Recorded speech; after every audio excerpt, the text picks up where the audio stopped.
bonjour, bonsoir tout le monde, comment nous sommes? Souhaitez nous très bien. C'est coordonnateur service haïtien, Leptune Paul, qui a présenté l'émission Remet en pile là, SomerViva en créole. Donc SomerViva en créole, c'est l'émission côté nous informer sur ce qui passe dans la communauté, côté nous faut qu'on ait les ressources qui gagnent dans le bureau magistrat pour même qui fait partie de la communauté. Donc matin, nous venons encore pour nous capables de présenter une autre émission, capable de dire une autre belle émission. Nous allons parler de rat avec Sourit matin. On a parlé de rongeurs de façon générale dans la question et ça dans la ville Somerville.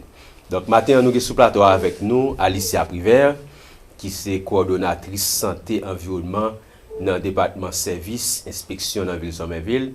Avec collègues nous et nous gagnons Maritza et Jules qui passent des présentations, qui est habitué avec nos émissions, qui lui-même travaille comme collègue nous dans le bureau affaires immigrants. Donc, Maritza va l'interpréter pour Alicia. Donc, matin, je salue Alicia. Bonjour Alicia. Bonjour Maritza. Good morning, Alicia. Good morning. Thanks for having me. Donc, you can put that in Kreyol. Ok, merci parce que nous gagnons aujourd'hui. Ok, merci un peu. Donc, merci un peu parce que nous prenons le temps pour nous capables de venir l'émission matin. Donc, nous partons pour une belle émission. On a invité vous pour capable prendre chez vous et puis inviter tous les amis à venir à l'émission. Je vais poser Alice la première question, nous toujours posée, l'émission ça. Donc, c'est qui est et Alicia pour le capable de faire connaissance avec nous. C'est qui est Alicia? Could you please tell the public who is Alicia Privett? Yeah, so Alicia Privett, I am my title is the Environmental Health Coordinator with the City of Somerville under Moi, c'est Alicia Privett. the Inspectional Services Division or Department.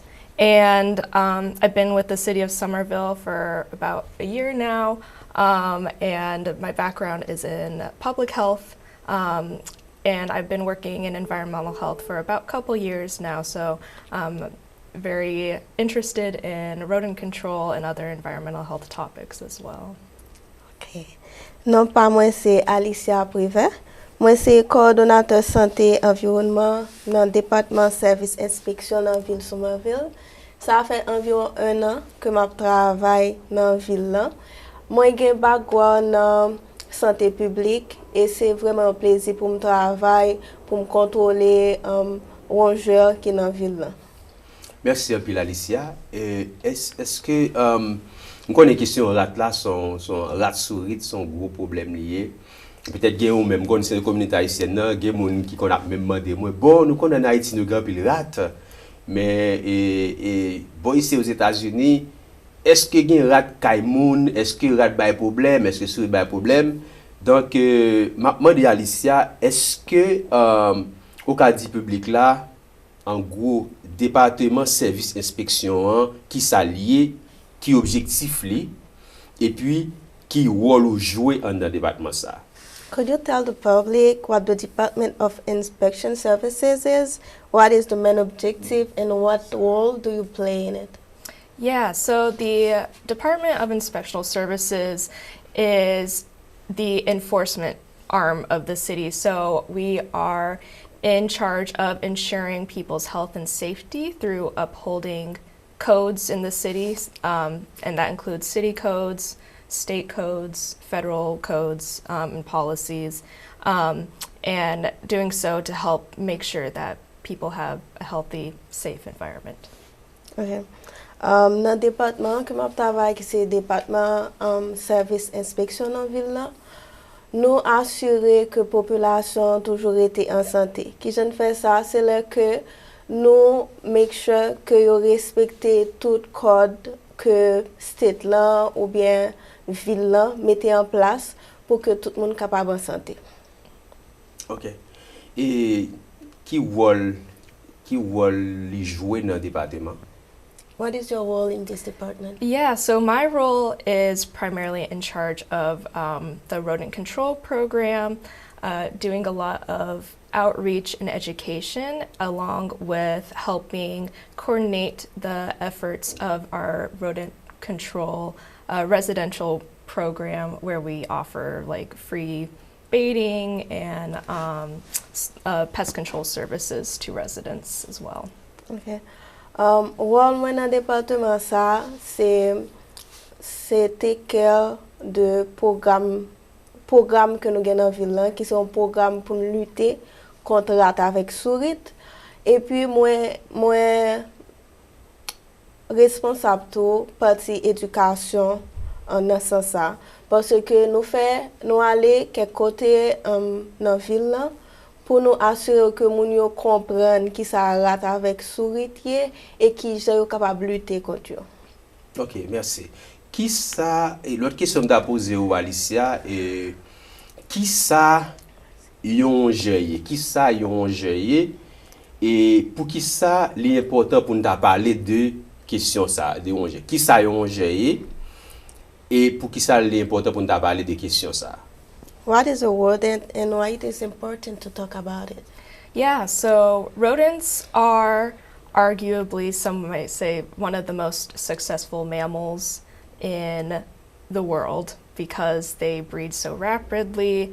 They are very opportunistic in that they will go wherever the food is, and they are very resilient. So they are important to talk about because, sorry, sir. OK. Donc, quand dit que rat avec Sourit, c'est un mammifère qui est très successful, qui gagne pile succès parce que yo multiplie rapide et puis yo toujours profiter de côté gain manger pour yo peupler. And it's important to talk about because they do pose health risks to people. They can carry diseases. L'important pour nous parler de yo parce que yo capable provoquer maladie lakay moun. They can cause property damage by chewing on wires or other pieces of housing. Yo ka endommager lakay moun parce que le yo rentre yo manger quelque côté et ça bay problème. And basically, I mean, in a city that's as dense as Somerville, there will be some rodents. I don't think we'll get rid of them completely, but it is the matter of making sure that there's not too many to where there's a risk of spreading diseases. Nan yon ville tan ko Somerville, kote gan pile moun, kote gan pile activité li ap difficile pour contrôler yo, mais service la sa li la pour cap make sure que nous gen moins de rats possible. Merci. Donc ça veut dire question rat là sont gros et question si yo capable endommager kay moun, yo capable maladie, me penser son bagage qui est vraiment important pour nous parler de lui. Maintenant, qui évidence on nous dit que m'pas jamais moi ken rat dans kay moi ou bien dans la cour côté m'habiter et qui évidence m'a gagné pour me connaître gain rat, qui évidence m'a poué si gain rat ou bien Sourit ou bien n'importe l'autre rongeur qui dans propriété moi. So qui évidence m'a poué et cap montrer m'bête ça yo là. If I don't see any animal, what evidence will I have to know that we have rats or any other rodents inside the house? Yeah, so there are three main characteristics that I tend to look for when I'm visiting people's properties. Gen trois caractéristiques principales que m'a cherché l'homme visiter la kayon moun. One thing are droppings. En premier bagay, c'est l'oué toilette rat là. Rats will typically leave droppings as a form of communication to other rats. Rat là l'a quitté toilette li kote l passe comme une forme de communication pour l'autre rat. And this is to signal basically to other rats any sources of food, shelter, things like that. C'est une évidence et puis lié toi avec source de manger ou bien de l'eau qui vient. So we'll typically see droppings around trash areas, food sources like that, and also underneath porches, which is the main shelter that we see in Somerville. Donc n'a toujours évidence ça yo bon fatra dans côté qui gagne source de manger, de l'eau et puis en bas galerie. The second thing we tend to look for is runways, or we call them rat highways. Deuxième caractéristique là, c'est ça nous les routes que rat là prend. So rats are habitual creatures. They tend to run the same path over and over again. Rat c'est bête qui remet habitude, yo toujours get tendance prendre même route là again and again. So this might look like a strip of grass that's like run down or more worn down than other paths, or grease marks along the pavement of the house or things like that. Ok, li kap semble, wout la kap semble tako sou zeb lan wap wè zeb lan pi ba, e ke sa ve di ke se la rat la toujou prete de spase. And then the third thing we tend to look for is chew marks on the trash can. This tends to mean that the rats have or are interested in your trash as a food source. E troisième karakteristik ke nou genyen, se le nou wè kote ke rat lan morde. Tako li ka morde poubel yo, tout kote l morde, sa ve di ke l prezant. And that's about it for the most part. Of course, you might see dead rodents on your property too. Ou ka toujou jwen yon rat ki mouri sou propriété yo. And this tends to be another sign of activity on the property. E sa se yon lot si ke gen aktivite de rat sou propriété yo la. Ok, merci pour l'information, Alicia. Donc, Thank you for the information. je pense que c'est très intéressant pour moun capable de connaître qui le rat. Moi-même, personnellement, pas facile ouais rat. Mais ça est important. Ou ne doit pas avoir bête là, mais évidemment, ça est capable de faire qu'on effectivement ou gagne rat qui dans zone là pour qu'on qui précaution de prendre. Maintenant, bon demander où est-ce que si me gagne rat là moi qui problème ça poser pour une famille? Est-ce que moi avec famille moi ou bien n'importe monde qui a regardé là, famille ou bien en communauté, est-ce que il y a danger, est-ce que il y a problème de santé le gain rat dans propriété? C'est pour un petit temps pour détailler ça pour nous. If I have any rodents, rats, mice in my house, is it dangerous for my family? Is it like, could we have any disease because of that? Yeah, so this can pose a health risk when rodents such as mice or rats are inside the property. Li kapab menase santé nou lè ken gen rat ou bien sourit an don kay? Typically, rodents transmit, particularly rats and mice, transmit diseases through their urine and droppings. Ok, rat avek sourit yo bay maladi nan urine yo avek toilet yo? This is why it's very important to, when we're identifying the presence of rodents, to look for droppings because we don't want them to come close to contact with people. Se pou sa lè nou identifiye ke gen rat an kote, nou rapidman pran prekosyon pou sa paske nou pa avle ke multipliye. And there are ways to clean them properly. Of course, you want to wear protective gear like gloves, masks, and stuff. Ok, e ke lè nan fè travay sa nou toujou gen gan nan men nou gen mask pou ke nou kapab clean kote sa yo? And the best way to clean it is to use a disinfectant that can kill over 95% of bacteria.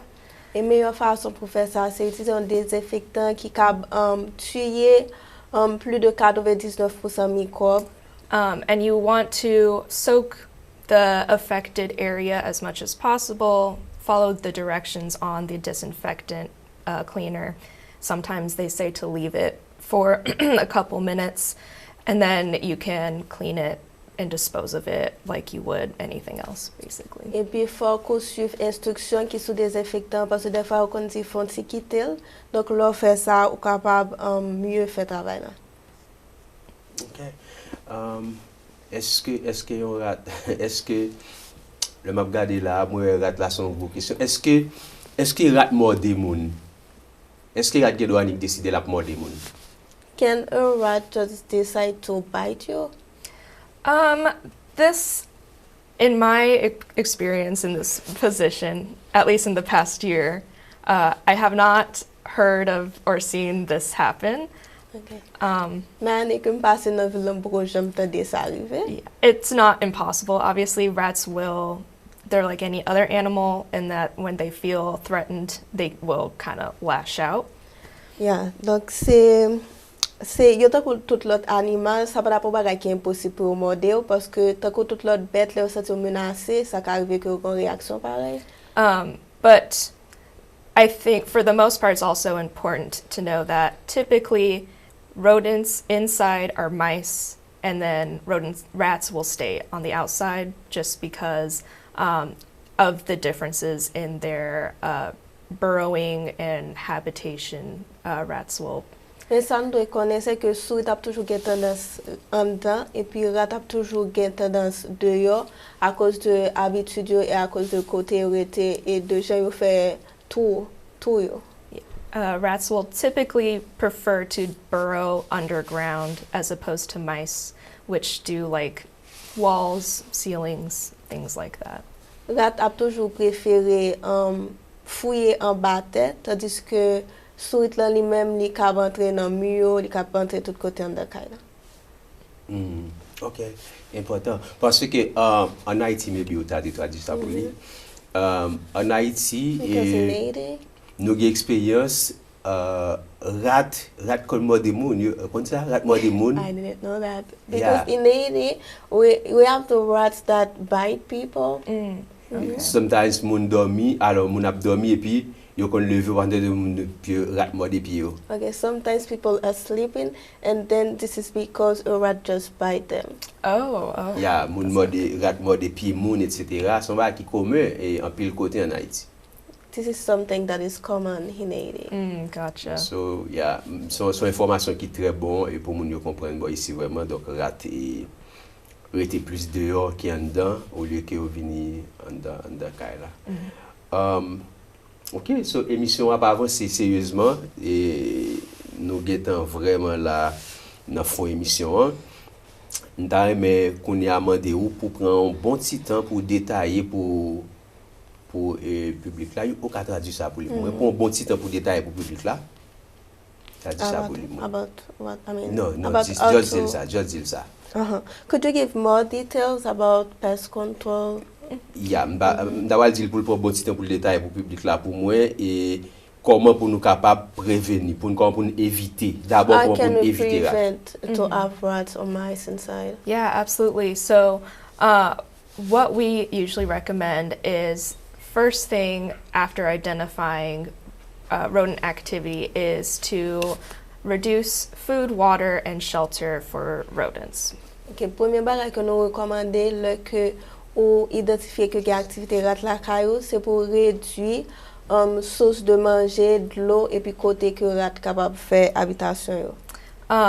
This might look like in terms of inside the house, securing food in tightly sealed containers. Anything that can emit a smell is what's going to attract rodents inside. OK, tout ça qui ka gon sente c'est ça qui capable attirer bête ça la caillou. Ça pour faire c'est pour toujours mettre tout bagay non côté qui non bagay qui bien fermé comme ça pour pas attirer. And outside this could also we see at least from the city perspective what we see a lot is overflowing trash. That's what attracts rats. OK. Dans perspective ville là, ça plus ouais qui attire rat, c'est là que gagne en poubelle ou bien en gros boîte qui prend fatra mais fatra au dépassé, fatra a tombé, yo trop. Yeah, so it's important to make sure that the trash lids are tightly closed.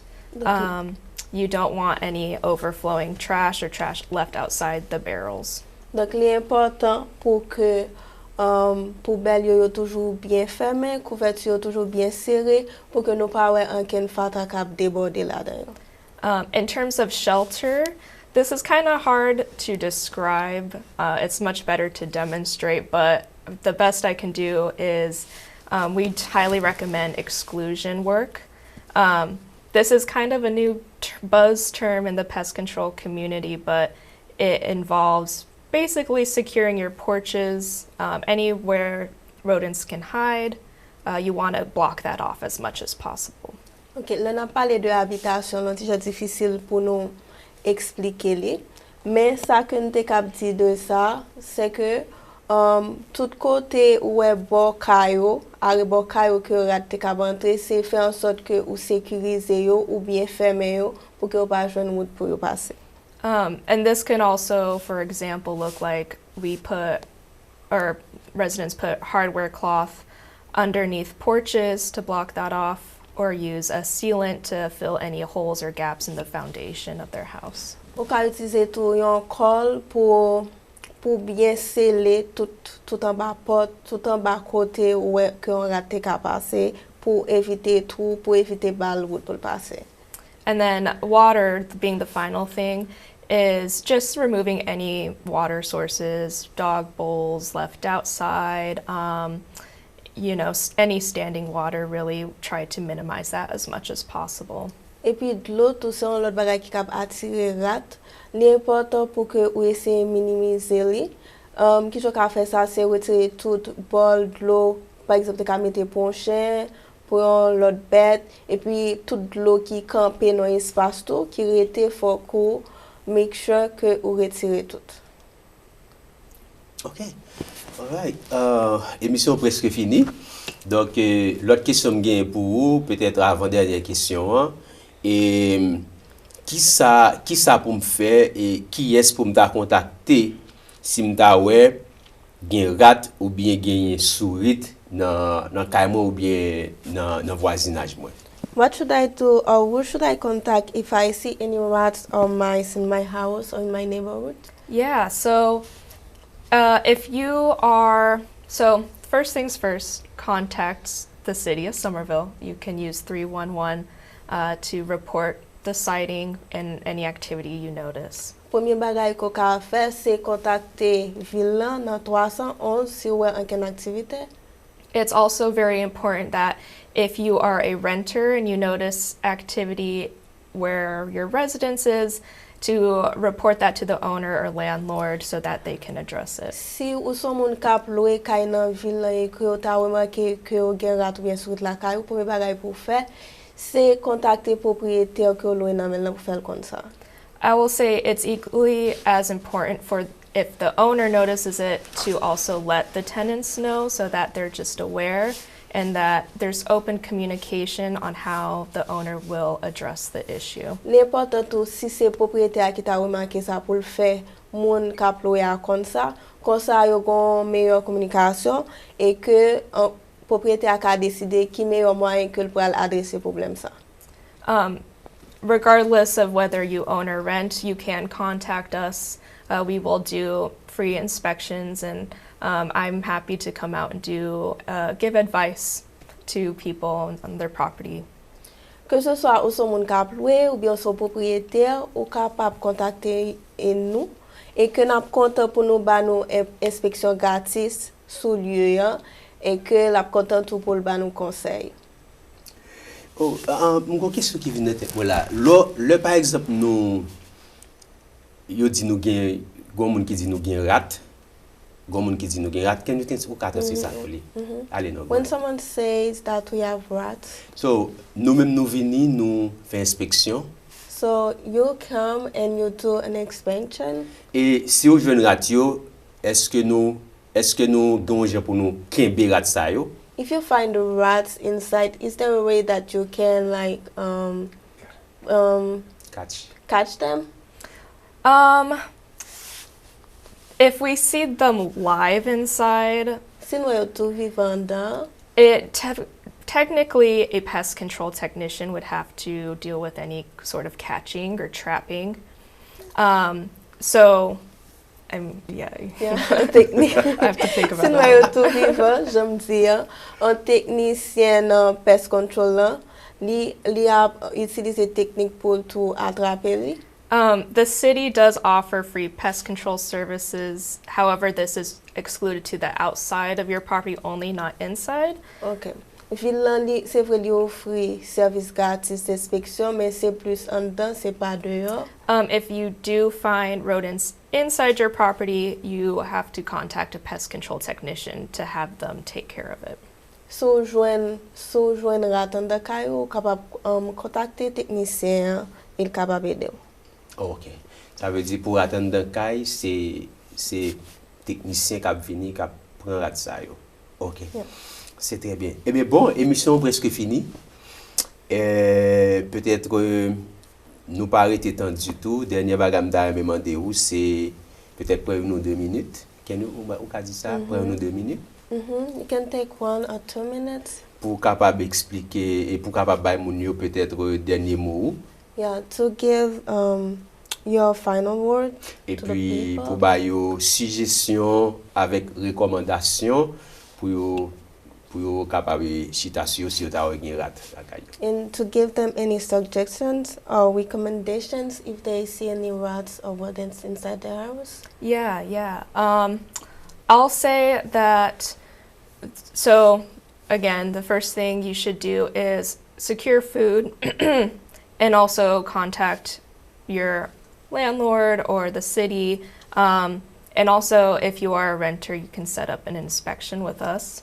Ok, donc premier bagay pou fè, c'est sécuriser tout manger que gagne et puis contacter mon employé kay nan men lan bien ville lan, so wè an ken problem kon sa.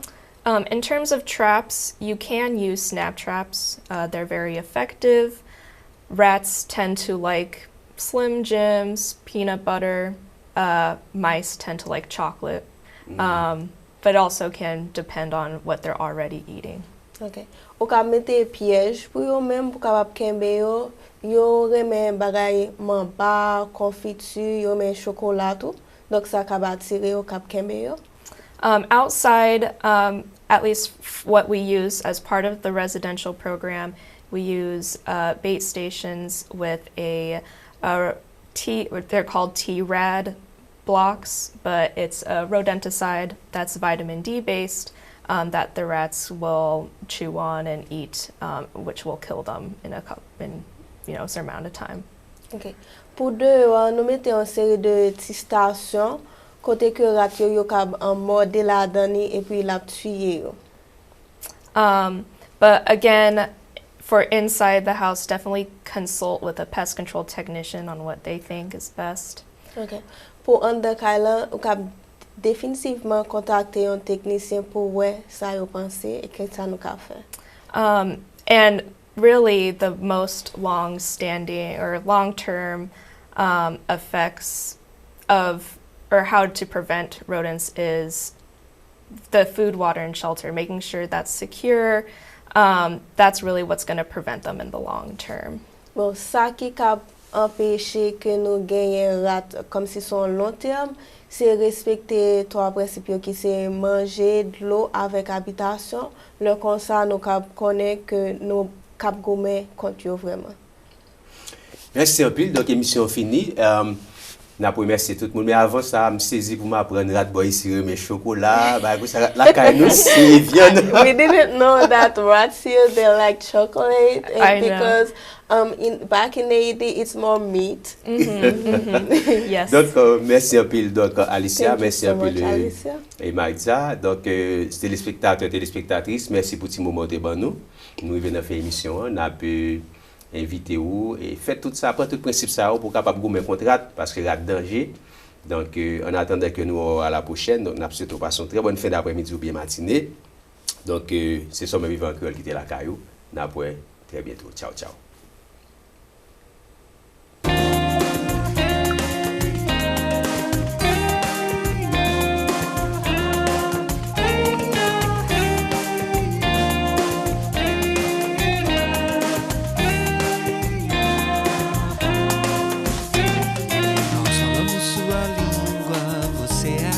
Parte dessa história, sua cultura, sua língua, sua memória.